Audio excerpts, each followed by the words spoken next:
ഇരിക്കാൻ പറ്റൂല. ഇയാൾ വേറെ ഒന്ന് പറയുന്നുണ്ട്, മറിയം ബീവിയെയും ഈസാ നബിയെയും പിശാച് കുത്തിയിട്ടില്ല, അതുകൊണ്ട് അവർ കരഞ്ഞില്ല എന്ന് പറയുന്നത് എന്തുകൊണ്ടാണ്? ഹദീസിൽ തന്നെ പറയുന്നുണ്ട്, മറിയമിന്റെ ഉമ്മ പ്രാർത്ഥിച്ചു, ഫലമ്മാ വദഅത്ഹാ ഖാലത്ത് റബ്ബി ഇന്നി വദഅത്ഹാ ഉൻസാ എന്ന് പറഞ്ഞ ആയത്തുണ്ടല്ലോ, അവിടെ വഇന്നി ഉഈദുഹാ ബിക വദുരിയതഹാ മിനശ്ശൈത്വാനിർ റജീം. മറിയം ബീവിയെ പ്രസവിച്ചപ്പോൾ മറിയമിന്റെ ഉമ്മ പ്രാർത്ഥിച്ചു, പടച്ചവനെ ഈ കുട്ടിക്കും ഈ കുട്ടിയുടെ സന്താനങ്ങൾക്കും നീ ശൈത്താനിന് രക്ഷ നൽകണേ. അത് അള്ളാഹ് സ്വീകരിച്ചതുകൊണ്ട് മറിയമിനെയും പിശാച് കുത്തിയില്ല, മറിയമിന്റെ സന്തതിയായ ഈസാ നബിയും കുത്തിയില്ല. കുത്താൻ വേണ്ടി വന്നു, പക്ഷെ ഈ പ്രാർത്ഥനയുടെ ഫലമായിട്ട് അവരെ ദേഹത്ത് കൊള്ളാതെ വിരിമ്പലാണ് തട്ടിയത് എന്ന് ഹദീസിലുണ്ട്. എന്നിട്ട് ഇയാൾ പറയാ, ഈ പുരോഹിതന്മാർക്ക് ലോകം തിരിയോ?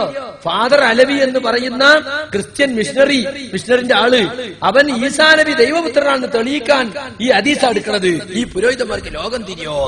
അപ്പൊ ഫാദർ അലവിക്ക് മറുപടി പറയാൻ വേണ്ടിയിട്ട് ഹദീസിനെ തട്ടുക. ഫാദർ അലവിക്ക് മറുപടി അറിയില്ലെങ്കിലോ അറിയുന്നോട് ചോദിച്ചു പഠിക്കണം. ഞാൻ സുല്ലമി അല്ലട്ടോ പറഞ്ഞത്, സുല്ലമിയുടെ പേരിൽ ഇതിനെ ന്യായീകരിക്കുന്ന ചില ആളുകളുണ്ടല്ലോ. സുല്ലമിക്ക് പറയാനുണ്ട്, ഞാൻ എടോന്ന് വിളിച്ചു, നിങ്ങൾ ഇനി സുല്ലമി എടോന്ന് വിളിച്ചു എന്ന് പറയണ്ട. അതിനെ ന്യായീകരിക്കുന്നവരോടാ പറഞ്ഞേ.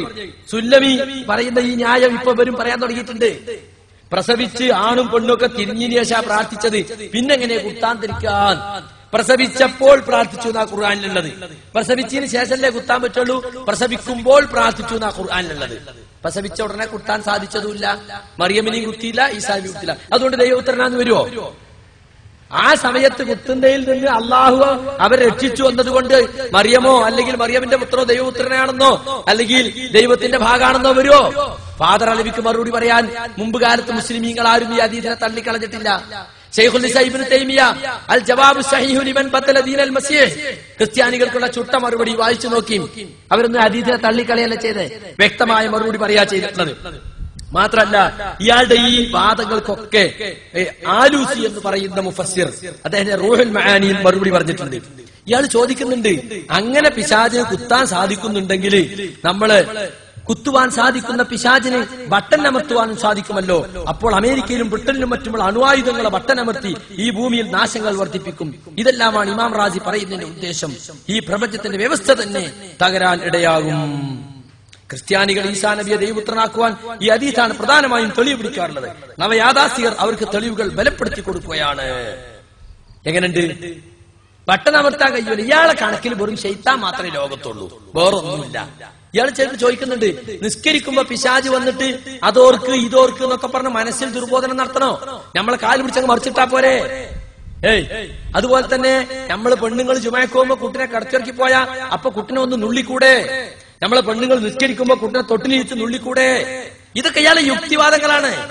ഇവിടെ ശൈത്താന് നൽകപ്പെട്ടിട്ടുള്ള കഴിവ്, ജിന്നുകൾക്ക് നൽകപ്പെട്ടുള്ള കഴിവ് യാതൊരു തടസ്സവുമില്ലാതെ യഥേഷ്ടം വിനിയോഗിക്കാൻ അള്ളാഹു അവസ്ഥ നൽകിയിട്ടുണ്ടെങ്കിൽ, സ്വാതന്ത്ര്യം നൽകിയിട്ടുണ്ടെങ്കിൽ ഇയാൾ ഈ പറഞ്ഞൊക്കെ ഉണ്ടാവും. പക്ഷേ ജിന്നുകളിൽ നിന്ന് മനുഷ്യനെ രക്ഷിക്കാൻ അള്ളാഹു സുബ്ഹാനഹു വ തആല മലക്കുകൾ എന്നൊരു വിഭാഗത്തെ ഇവിടെ ഉണ്ടാക്കിയിട്ടുണ്ട്. റൂഹുൽ മആനിയിൽ ആലൂസി ഇത്തരം യുക്തിവാദങ്ങൾക്ക് മറുപടി പറയുന്നിടത്ത് എന്താ പറഞ്ഞറിയോ? വലാ യഖ്ഫാ അന്നൽ അഖ്ബാറ ഫീ ഹാദൽ ബാബി കതീറത്തുൻ വഅക്തറുഹാ മുദവ്വനും ഫി സിഹാഹി.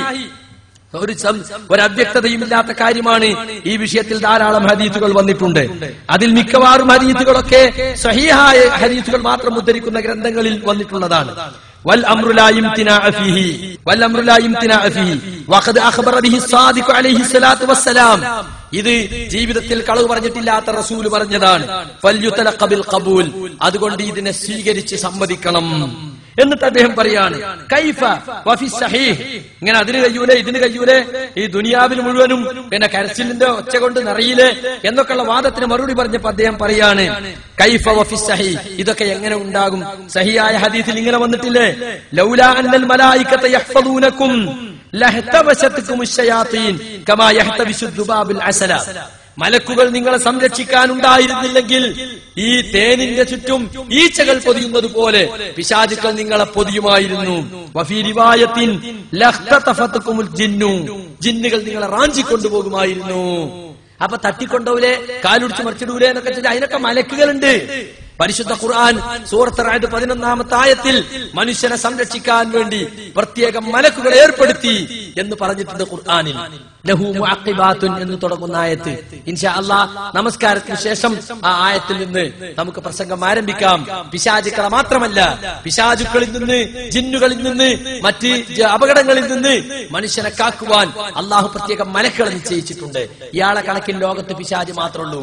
ലോകത്ത് പിശാച് മാത്രമല്ല, പിശാചുക്കൾക്ക് ബദലായി മനുഷ്യന് സെക്യൂരിറ്റിയായി നിൽക്കാൻ അള്ളാഹു മലക്കുകളെ പടച്ചിട്ടുണ്ടെന്ന് പരിശുദ്ധ ഖുർആനും തിരുനബിയുടെ ഹദീസും പഠിപ്പിക്കുന്നുണ്ട്. അതുകൊണ്ട് ഇയാളുടെ യുക്തിവാദങ്ങൾ സ്വീകരിച്ച് ഹദീസുകളെ തള്ളിക്കളയുന്ന അവസ്ഥ നമുക്കുണ്ടാകരുത് എന്ന് പ്രത്യേകം ഓർമ്മപ്പെടുത്തുകയാണ്. ഹദീസുകളെ തള്ളിക്കളയാൻ യുക്തിവാദം കൊണ്ടുവരുന്ന ഇയാൾ ശരിയായ ചേകനൂരിന്റെ പാതയിലേക്കാണ് കൊണ്ടുപോകുന്നത്. അതുകൊണ്ട് ഈമാൻ സംരക്ഷിക്കണമെന്നുള്ളവർ ഇയാളുടെ തനിനിറം മനസ്സിലാക്കണം എന്ന് ഓർമ്മപ്പെടുത്തുകയാണ്. നമസ്കാരത്തിന് ശേഷം ഇൻഷാ അല്ലാഹ് നമുക്ക് ബാക്കി കാര്യങ്ങൾ തുടരാം. അല്ലാഹു അനുഗ്രഹിക്കട്ടെ. അപ്പോ ഞാൻ പറഞ്ഞു വന്നത്, ഏതൊരു കുട്ടി ജനിക്കുമ്പോഴും പിശാച് കുത്തുന്നതിന്റെ ഫലമായിട്ടാണ് കുട്ടി കരയുന്നത് എന്ന് വഹയിന്റെ അടിസ്ഥാനത്തിൽ മുഹമ്മദ് മുസ്തഫ സല്ലല്ലാഹു അലൈഹി വസല്ലം പറഞ്ഞാൽ നമ്മുടെ യുക്തിവാദങ്ങൾക്ക് അവിടെ സ്ഥാനമില്ല. പിശാചിന് എന്തൊക്കെ കഴിവുകൾ അള്ളാഹു നൽകിയിട്ടുണ്ടോ ആ കഴിവുകളൊക്കെ യഥേഷ്ടം ഉപയോഗിക്കാവുന്ന തരത്തിൽ അവനെ സർവതന്ത്ര സ്വതന്ത്രനായി അള്ളാഹു വിട്ടിട്ടില്ല.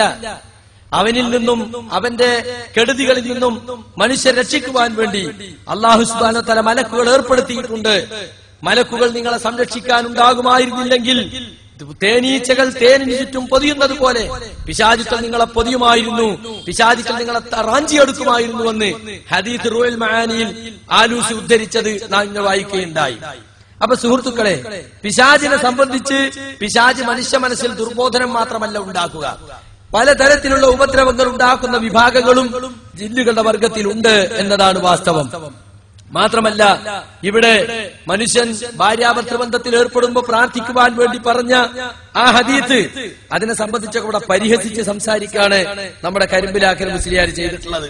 അയാൾ എന്താ പറഞ്ഞതെന്നറിയോ? മുഹമ്മദ് നബിന്റെ വാപ്പ അങ്ങനെ പറഞ്ഞിട്ടുണ്ടാവോ? ഉമർ ബിൻ ഖത്താബിന്റെ വാപ്പ അങ്ങനെ പറഞ്ഞിട്ടാണ് ഉമർ ഖത്താബ് നന്നായത് എന്നൊക്കെ ചോദിച്ചുകൊണ്ട് അതിനെ